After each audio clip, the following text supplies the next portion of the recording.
Hello everyone, welcome back to the Rana academy. तो last lecture के अंदर हमने क्लास 10th आईसीएससी फिजिक्स का जो चैप्टर नंबर 11 है जिसका नाम है कैलोरीमेट्री, उसके पार्ट ए की थ्योरी हमने डिस्कस कर ली थी। आज के लेक्चर के अंदर हम उसी की एक्सरसाइज दैट इज एक्सरसाइज 11 ए के क्वेश्चंस आंसर हम डिस्कस करने वाले हैं। तो बिना कोई टाइम वेस्ट किए चलिए शुरू करते हैं। तो पहला क्वेश्चन है डिफाइन द टर्म हीट। तो मैंने आपको कहा था कि बेटा कि अगर मान लीजिए कि मेरे पास दो बॉडीज हैं, एक मेरे पास हॉट बॉडी है और एक मेरे पास कोल्ड बॉडी है, और अगर मैं इनको इन कांटेक्ट में ले आता हूं, मतलब एक दूसरे के साथ टच कर देता हूं with the help of A metallic wire, तो इस केस में कुछ अमाउंट ऑफ हीट आपकी या कुछ अमाउंट ऑफ एनर्जी एक्चुअली आपकी ट्रांसफर होगी from hot body to cold body. उसी अमाउंट ऑफ एनर्जी का नाम हीट है। नेक्स्ट क्वेश्चन में कहता है कि name the SI unit of heat. तो हमें ऑलरेडी पता ही है कि बेटा जूल होता है और उसका सिंबल हमारा जे होता है। नेक्स्ट क्वेश्चन में कहता है define the term calorie and how is it related two joule. तो देखिए, मैंने आपको इसके बारे में बताया था कि मान लीजिए कि मेरे पास एक बीकर है, उस बीकर के अंदर मैं 1 ग्राम पानी ले लेता हूं। ठीक है, 1 ग्राम पानी ले लेता हूं मैं, और अब मुझे इसका टेम्परेचर राइज करना है from 14.5 degree Celsius to 15.5 degree Celsius तक, मतलब जस्ट बाय 1 डिग्री मुझे राइज करना है। तो जो अमाउंट ऑफ हीट मैं इसको प्रोवाइड करूंगा उसी को 1 कैलोरी कहा जाता है। अब 1 कैलोरी हमारा 4.186 जूल के बराबर होता है, जिसको अगर आप चाहें तो अप्रोक्सीमेटली 4.2 जूल भी लिख सकते हो। ठीक है, तो ये है मेरा थर्ड क्वेश्चन। फिर कहता है डिफाइन 1 किलो कैलोरी। अब देखो, पहले मैंने कैलोरी बताया है, अब ये किलो कैलोरी है, तो इसका मतलब अब मैं instead of 1 gram 1 KG of water consider करूंगा बस। बाकी जो डेफिनेशन है वो एग्जैक्टली सेम ही रहेगी आपकी। फिर आता है डिफाइन टेम्परेचर। सो देखिए, टेम्परेचर क्या है। अगर मैं बात करूं the degree of hotness and the coldness of a body, उसको टेम्परेचर कहा जाता है। और साथ ही साथ ये एक ऐसी क्वांटिटी है जो डिटरमिन करती है the direction of flow of heat जब किसी दो बॉडी को इन कांटेक्ट में रखा जाता है। ठीक है, फिर हमारे पास आता है state 3 differences between heat and temperature. तो आपके सामने यहाँ पर हमने 6 डिफरेंसेस लिखे हैं, आप इनमें से कोई भी 3 कर सकते हो। ठीक है, बाकी इनको डिटेल में मैं आपको ऑलरेडी समझा चुका हूँ कि हीट क्या होता है और टेम्परेचर क्या होता है, दोनों का डिफरेंस क्या होता है। फिर आता है डिफाइन कैलोरीमेट्री। देखिए, किसी दो बॉडीज को अगर मैं आपस में मिक्स करता हूं, तो उसमें से क्या होता है कि एक बॉडी जो है ना, वो हीट को लॉस करती है, दूसरा हीट गेन करती है, जब तक दोनों का टेम्परेचर सेम नहीं हो जाता। तो ये जो अमाउंट ऑफ हीट आपकी ट्रांसफर हो रही है, उसको मेजर करने के लिए हम कैलोरीमेट्री का इस्तेमाल करते हैं। मतलब फिजिक्स की वो ब्रांच है जो मेजर करती है क्वांटिटी ऑफ हीट को, तो वो हमारी कैलोरीमेट्री है। फिर हमारे पास आता है define the term heat capacity and state it's SI unit. देखो, सिंपल सी बात है। हीट कैपेसिटी का मतलब है कि मान लो मेरे पास कोई भी एक सब्सटेंस है, उसका टेम्परेचर मुझे राइज करना है बाय 1 डिग्री सेल्सियस और 1 कैलोरी। तो जितनी अमाउंट ऑफ हीट लगेगी उसके टेम्परेचर को राइज करने के लिए, उसको हीट कैपेसिटी का नाम देते हैं हम। देखिए,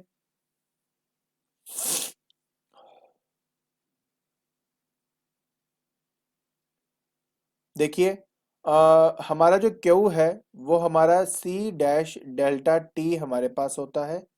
इसमें जो सी डैश है, इसी को ही हम कहते हैं हीट कैपेसिटी। तो ये मेरी हीट कैपेसिटी हुई। आप देख ही सकते हो बेटा कि हीट कैपेसिटी आपका Q divide by delta T आएगा। अब क्यू जो है वो हीट को रिप्रेजेंट करता है और इसका यूनिट जो है वो जूल होता है। डेल्टा टी जो है वो राइज इन टेम्परेचर या चेंज इन टेम्परेचर को रिप्रेजेंट करता है यहाँ पर। वो डिग्री सेल्सियस में भी हो सकता है, केल्विन में भी हो सकता है, बट अगर मुझे एस आई यूनिट कहा जा रहा है तो मैं इसको केल्विन में ही लिखूंगा। तो जूल पर केल्विन इसका यूनिट हो जाता है। फिर हमारे पास आता है define the term specific heat capacity. बस फर्क इतना है बेटा कि अब मेरे पास एक सब्सटेंस है, बस उसका जो वेट है वो मैं यूनिट मास ले रहा हूँ। यूनिट मास का मतलब क्या है कि देखो, अगर मेरे पास मान लेते हैं कि मेरे पास यहाँ पर 10 ग्राम का एक सब्सटेंस है और मुझे उसका टेम्परेचर राइज करना था जस्ट बाय 1 डिग्री सेल्सियस, तो वो हो जाएगी हीट कैपेसिटी। बट अगर इसी के 1 ग्राम को, मतलब 1 ग्राम के हीट को राइज करने के लिए जो अमाउंट ऑफ हीट मुझे देनी पड़ेगी, तो वो स्पेसिफिक हीट कैपेसिटी हो जाएगी। उसी तरह अगर 10 kg लिया है लेकिन मुझे 1 kg का ही पता करना है, तो पर यूनिट मास इसको कहा जाता है आपका। तो वो अमाउंट ऑफ हीट जो रिक्वायर्ड है किसी भी सब्सटेंस के यूनिट मास के टेम्परेचर को राइज करने के लिए जस्ट बाय 1 डिग्री सेल्सियस और 1 केल्विन, उसको कहा जाता है बेटा आपका स्पेसिफिक हीट कैपेसिटी। एंड इसका जो फॉर्मूला है बेटा, इसमें जो हीट का हम फॉर्मूला यूज करते हैं वो Q is equal to M C delta T होता है। इसमें जो सी है यहाँ पे, ये आपकी heat capacity, specific heat capacity, ये आपकी स्पेसिफिक हीट कैपेसिटी होती है। और ये आपका Q divide by M delta T यहाँ पे आ जाता है। तो देखिए जूल पर केजी केल्विन, तो ये आपका बेटा इसका यूनिट हो गया। फिर हमारे पास आता है कि how is heat capacity of a body related to specific heat capacity. आपके सामने ही है बेटा कि हीट कैपेसिटी हमेशा mass into specific heat capacity होता है। ये फॉर्मूला याद रखना, क्योंकि इससे आप जब न्यूमेरिकल करोगे तो उसमें आपके लिए ईज हो जाएगा। फिर आता है कि 3 डिफरेंसेस बताओ हीट कैपेसिटी और स्पेसिफिक हीट कैपेसिटी में। तो आपके सामने यहाँ पे 3 4 डिफरेंसेस लिखे हुए हैं, आप इनमें से कोई भी 3 डिफरेंसेस लिख सकते हो। बाकी अगर डिटेल में समझना है तो मैंने इनकी वीडियोस अपलोड की हुई है। फिर आता है कि name a liquid which has the highest specific heat capacity. तो आंसर वाटर है, 4200 जूल पर केजी केल्विन होता है, तो काफी इसकी ये स्पेसिफिक हीट कैपेसिटी है। फिर जैसे ये क्वेश्चन ना कहता कि right the approximate value of specific heat capacity of water in SI unit, तो answer 4200 joule per KG kelvin, ये इसका आंसर है। फिर आता है कि what do you mean by the following statement, that is the heat capacity of a body is 50 joule per kelvin. तो इसका मतलब सिर्फ ये है, in order to rise the temperature of a body just by 1 kelvin, 50 joule of energy is required. ठीक है, to rise the temperature of a body just by 1 kelvin, 15 joule of energy is required. ये इस statement का मतलब है। जब हम second की बात करते हैं कि the specific heat capacity of copper is 0.4 joule per gram per kelvin, तो इसका मतलब क्या है, so the amount of heat required to raise the temperature of 1 gram of copper just by 1 kelvin, 0.4 joule of heat energy is required. तो ये इसका मतलब होता है। मैं फिर से बोल देता हूं, 0.4 joule per gram per kelvin का मतलब होता है the amount of heat energy required to raise the temperature of 1 gram of copper just by 1 degree Celsius या 1 केल्विन, क्योंकि यहाँ पे 1 केल्विन दिए तो केल्विन बोलूंगा मैं। 0.4 joule of energy is required. तो ये आपके इस पर्टिकुलर स्टेटमेंट का मतलब है। फिर हमारे पास आता है the specific heat capacity of A is 3.8 joule per gram kelvin and of that of B is 0.4 joule per gram per kelvin, which substance is a good conductor of heat. बेटा हमेशा गुड कंडक्टर ऑफ हीट वही होता है जिसकी specific heat capacity सबसे कम होती है। तो जो बी वाला है उसका कम है, इसी वजह से वो आपका गुड कंडक्टर ऑफ हीट माना जाएगा। कहते हैं कि how did you arrive at your conclusion. तो देखो कंक्लूजन बहुत सिंपल है। क्या है ना कि जब मैं ए की बात करता हूं तो 1 ग्राम ए के सब्सटेंस के टेम्परेचर को राइज करने के लिए मुझे 3.8 जूल लगाना पड़ रहा है, और बी वाले केस में जस्ट 0.4 जूल ऑफ एनर्जी ही देनी पड़ रही है। तो इसलिए जो बी है वो गुड कंडक्टर ऑफ हीट है। मैं आपको ये भी बता देता हूँ बेटा कि आपको ये बात अच्छी तरह पता होनी चाहिए इसके बारे में कि जिसके अंदर फ्री इलेक्ट्रॉन्स ज्यादा होते हैं वो good conductor of electricity as well as good conductor of heat होते हैं, और कम एनर्जी देकर भी हम उसके टेम्परेचर को जल्दी राइज कर सकते हैं। सो बी वाले में ये किया जा सकता है, तो यही इसका आंसर हुआ। तो नेक्स्ट क्वेश्चन में कहता है बेटा कि name the 2 factors on which the heat energy liberated bye a body on cooling depends. देखिए ये बेटा दो बातों पे डिपेंड तो करता है। पहला तो बेटा फैक्टर है आपका सरफेस एरिया। ठीक है, ये सरफेस एरिया पे डिपेंड करता है। जितना ज्यादा सरफेस एरिया होगा उतना तेजी से उतना जल्दी से बेटा कोई बॉडी जो है ना अपनी हीट को लिबरेट करता है। तो एक तो ये सरफेस एरिया पे डिपेंड करता है, दूसरा बेटा ये डिपेंड करता है टेम्परेचर के ऊपर। देखो किसी बॉडी का टेम्परेचर जितना ज़्यादा होगा ना वो उतना जल्दी अपने में से हीट को लिबरेट आउट करता है। तो इस तरीके से ये दो बातों पे डिपेंड करता है, surface area of the body as well as the temperature of the body. ठीक है, ये दो फैक्टर्स है बेटा जिस पे ये डिपेंड करता है। नेक्स्ट हमारे पास आता है name the three factors on which the heat energy absorbed bye a body depends and state how does it depend on them. देखिए हमारे पास तीन फैक्टर्स हैं, अगर आपको ये फॉर्मूला याद हो Q is equal to M C delta T, तो बस आपके लिए आपका आंसर सामने ही है कि ये मास पे डिपेंड करता है, जितना ज़्यादा मास होगा उतना ज़्यादा अमाउंट ऑफ हीट देनी पड़ती है। Specific heat capacity basically material of a body पे डिपेंड करता है, जिसकी स्पेसिफिक हीट कैपेसिटी ज़्यादा होती है वहाँ पे ज़्यादा अमाउंट ऑफ हीट देनी पड़ती है। As well as change in temperature, जितना ज़्यादा टेम्परेचर में आप चेंज लेके आना चाहते हो उतनी ज़्यादा अमाउंट ऑफ हीट जो है वो आपको देनी पड़ती है। फिर हमारे पास आता है right an expression of the heat energy Q received by m kg of substance of a specific heat capacity C joule per kg Kelvin when it is heated through delta T degree Celsius. देखो mc delta T मैंने बता चुका हूं, तो यही आपका answer है। कहते हैं same amount of heat is supplied to two liquids A and B. The liquid A shows a greater rise in temperature. Uh, what can you say about the heat capacity of A as compared to that of B? Simple सी बात है बेटा, heat capacity जो A की है वो कम होगी as compare to B, because कम अमाउंट ऑफ हीट लेकर भी इसका टेम्परेचर जो है वो एकदम से राइज कर रहा है, इसी वजह से। फिर मैं कहूंगा मेरे पास टू ब्लॉक्स है P and Q of different material, ठीक है, having their mass in the ratio that is 2:1 are given the same amount of heat, so their temperature rises by the same amount, so compare their specific heat capacity। देखो simple सी बात बताता हूँ, Q is equal to M C delta T होता है, right. तो C आ जाता है बेटा Q divide by M delta T. अब मैंने दोनों को सेम अमाउंट ऑफ हीट दी है, सेम टेम्परेचर में राइज आ रहा है, दैट मीन्स जो है कि मेरा C जो है वो इन्वर्सली प्रोपोर्शनल टू मास है, मतलब C1/C2 will be equal to M2/M1, उल्टा लिखा जाएगा। क्योंकि आपका जो क्या कह रहे हैं यहाँ पे मास का जो रेशियो है वो 2:1 है, मतलब पी वाले का देखो यहाँ पे मैं पी लिख देता हूँ तो ये पी नीचे आएगा, और ये क्यू लिख देता हूँ तो ये क्यू बन जाएगा आपका, ठीक है। तो मुझे उल्टा लिखना पड़ेगा, मतलब इनवर्स है ना, तो दैट विल बी 1/2, तो आपका रेशियो बन गया 1:2, ठीक है। तो ये आपका आंसर है। नेक्स्ट हमारे पास आता है कि what is the principle of method of mixture. देखिए the principle of method of mixture is that की heat energy lost by the hot body is equal to heat energy gained by the cold body. अगर of course किसी surrounding के साथ अगर heat exchange नहीं हो रही है तो कहते हैं what another name is given to it, इसको हम प्रिंसिपल ऑफ कैलोरीमेट्री भी कहते हैं, ठीक है। Name the law on which this principle is based, of course on the base of conservation of energy. फिर हमारे पास आता है the mass m1 of a substance of specific equation C1 temperature T1 is mixed with the mass m2। Okay, कहते हैं कि जब आपने उनको मिक्स किया तो उनका एक कॉमन टेम्परेचर आया T, जिसको हमें मिक्सचर का टेम्परेचर का है। तो कहते हैं कि इसका एक्सप्रेशन डिराइव करिए, मैं आपको पहले ही समझा देता हूँ। मेरे पास दो बॉडीज हैं बेटा, m1 C1 T1 और दूसरा है बेटा आपका m2 C2 T2, ठीक है। इस कंडीशन के अंदर लोअर टेम्परेचर T2 है, तो मतलब T1 बड़ा है बेटा T2 से।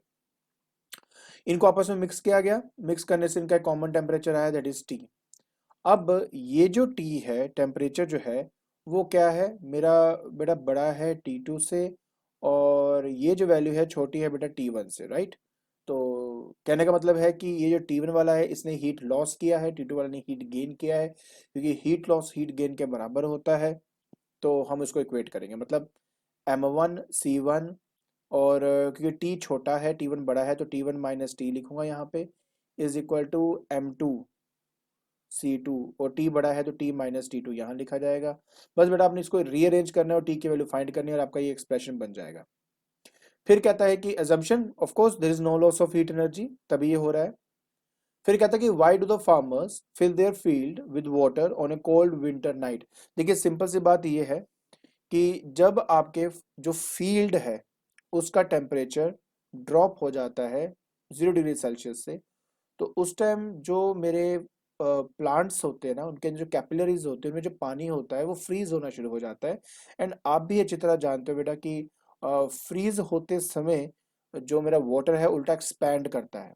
ठीक है, तो क्या होगा कि वो जो कैपिलरीज हैं वो बर्स्ट हो जाएंगी, जिसकी वजह से आपका जो प्लांट है वो खराब हो जाएगा। तो इसलिए फार्मर्स क्या करते हैं कि अपनी फील्ड में ना पानी डाल देते हैं, उससे मेरे जो सराउंडिंग का टेम्परेचर है ना वो ड्रॉप ही नहीं होता और 0 डिग्री सेल्सियस तक पहुंचता ही नहीं है। तो इस वजह से हम उसमें पानी डालते हैं। फिर आता है discuss the role of high specific heat capacity of water with reference to the climate in the coastal region. मैंने आपको land breeze and sea breeze के बारे में बताया था, ये एग्जैक्टली वही है। तो अगर आपने उसको अच्छे से समझना है तो मैंने इसके लिए वीडियो अपलोड की हुई है, तो प्लीज प्लेलिस्ट में जाके उसको जरूर देखना। फिर कहता है water is use as a hot water bottle for fermentation. वो मैंने सारी बातें बताई है। हाई, ये ना मेरी लास्ट पार्ट वाली वीडियो है, उस के अंदर मैंने उसके डिफरेंट जो कॉन्सिक्वेंसेज है वो सब बताया, और ये लगता है सारे क्वेश्चन उसी के ही है। What property of water make it an effective coolant, वही हाई स्पेसिफिक हीट कैपेसिटी वाली बात। फिर आता है give an example each where high specific heat capacity water use as a coolant, radiator में इस्तेमाल होता है as heat reservoir to avoid freezing of wine and juice bottles, और इसको भी एक्सप्लेन किया हुआ है मैंने प्रॉपर्ली। तो आप प्लीज ये जो वीडियो है जरूर देखना, इसमें अच्छे से ये सब एक्सप्लेन किया हुआ है। बाकी मैंने आंसर लिखा ही हुआ है, ताकि अगर आप यहाँ से रिवाइज करना चाहो तो यहाँ से भी कर सकते हो। फिर आता है the liquid X has specific heat capacity higher than that of liquid Y. So which liquid is use as a coolant, coolant के लिए हम वो इस्तेमाल करते हैं जिसका टेम्परेचर ज्यादा राइज ना हो, ज्यादा अमाउंट ऑफ हीट गेन करके, तो एक्स वाले को यूज करेंगे। हीट रिजर्वायर के लिए भी वही हाई स्पेसिफिक हीट कैपेसिटी की होती है, तो एक्स इसका आंसर होगा। फिर आता है कि what is calorimeter. So calorimeter एक ऐसी वेसल है, डिवाइस है, जिसका काम है कि कितने अमाउंट ऑफ हीट या गेन कर रहा है या लॉस कर रहा है जब दो बॉडीज को आपस में मिक्स किया जाता है। तो उसकी डेफिनेशन यहाँ पे लिखी हुई है। फिर कहता है कि नेम द मटेरियल जिससे ये बना होता है, तो आंसर कॉपर ही है। कहता है रीजन बताओ कि कॉपर का इस्तेमाल क्यों किया। दो बातें, it is a good conductor of heat है नंबर वन, और गुड कंडक्टर होने की वजह से ही उसके खुद का टेम्परेचर और जो कंटेंट डाला है उसका टेम्परेचर जो है वो जल्दी से दोनों मैच कर लेता है। दूसरा रीजन वही कि इसकी लो स्पेसिफिक हीट कैपेसिटी है, और इसी वजह से जो कंटेंट डाला जाता है ना उसका टेम्परेचर और इसका टेम्परेचर जल्दी से अपने आप को एडजस्ट करके ना, मतलब मेरे कंटेंट के टेम्परेचर में कोई ज्यादा चेंजेस आते नहीं, क्योंकि इसका इतना लो होता है कि थोड़ी सी अमाउंट ऑफ हीट लेकर भी कंटेंट से अपने टेम्परेचर को उसके बराबर कर लेता है, उसके बराबर मतलब उस कंटेंट के बराबर कर लेता है जिस कंटेंट को उसमें डाला जाता है। इसके बारे में मैंने डिटेल स्टडी आपको मतलब करवाई हुई है, इसकी अलग वीडियो बनाई है, तो प्लीज उसको जरूर देखना। Out of the three metals A B C specific capacity दी हुई है। कैलोरीमीटर बनाने के लिए कौन सा प्रेफरेबल है, वही जिसका सबसे कम स्पेसिफिक हीट कैपेसिटी होती है, तो मैं बी वाले को चूज करूंगा, क्योंकि उसका 380 जूल पर केजी केल्विन है, तो मैं ऑफ कोर्स इसका इस्तेमाल करूंगा। So how is the loss of heat due to radiation minimize in a calorimeter. उसको जो कैलोरीमीटर होता है ना उसको बाहर से और अंदर से पॉलिश करके हमने इसकी जो रेडिएशन है उसको मिनिमाइज किया, और यहाँ पे मैंने लिखा हुआ है। फाइनली मेरे पास आता है कि why is the base of the cooking pan made thick and heavy. अब बात वही है कि इसकी जो थर्मल कैपेसिटी है वो लार्ज हो जाए, और बाकी मैंने डिटेल्स के बारे में बताया हुआ है कि किस तरह से, कैसे और क्यों। तो प्लीज एक मेरी लास्ट की जो दो वीडियोस है ना उनको जो देखना, उसमें सब बताया हुआ है, ठीक है। बाकी मैं आपके लिए रीड कर देता हूँ। कहते हैं by making the base of the cooking pan thick it's thermal capacity या हीट कैपेसिटी जो है वो लार्ज हो जाती है, and it imparts sufficient heat energy at low temperature to the food for its proper cooking. Further, it keeps the food warm for a long time after cooking, क्योंकि जब हम gas को ऑफ भी कर देंगे ना, तो क्योंकि इसकी हीट कैपेसिटी ज़्यादा है तो ज़्यादा टाइम लेगा अपने टेम्परेचर को डाउन करने के लिए, तो उतनी देर तक वो मेरे खाने को जो है वो गर्म रखता है। आई होप आपको ये क्वेश्चन और आंसर समझ में आगे होंगे। ठीक है, तो आज के लेक्चर के अंदर हमने एक्सरसाइज 11A की जो क्वेश्चन आंसर है उनको हमने डिस्कस कर लिया है। आई होप आपको ये क्वेश्चन और उनके आंसर समझ में आगे होंगे। अगर आपको मेरी वीडियो पसंद आ रही है तो please like it, share it and subscribe it. आज के लिए बस इतना ही। Thank you so much.